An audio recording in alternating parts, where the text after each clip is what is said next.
Hey everyone, how's it going? We have a 2023 Ford Bronco Wildtrak in the shop. We're getting hood PPF, the grille, and this front bumper strip here. I'm gonna show you what we do, just like on any Bronco, but I'm gonna show you what we do to get this prepared right after this.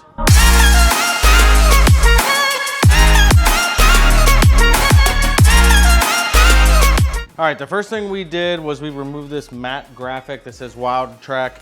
The client didn't really like it anyways, and you can't PPF over it. The cleanest installation is always gonna be remove these graphics and replace them with another one later on, or just leave it off entirely.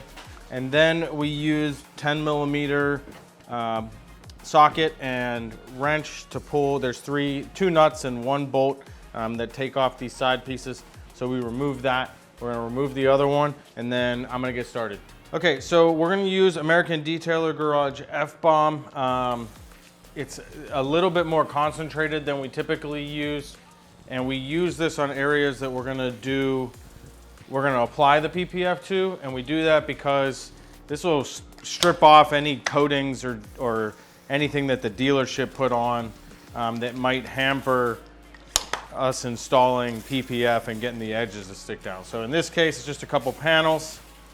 And then we also use this concentration if we want to clean off some heavily dirty wheels. But we also have a different sprayer for that. So I have slightly less concentrated material in F-Bomb in this sprayer. It's 10-to-1, the other one's 4-to-1. Got some mud, but it's not too crazy, so we're gonna just use 10-to-1. Just sort of pre-soaks the dirt before we even get started. I like doing that because it's less contact with the paint and dirt. All right, next we're gonna foam cannon this using American Detailer Garage Fury, which is a new soap. It's pH+, it's gonna be a little bit more cleaning power.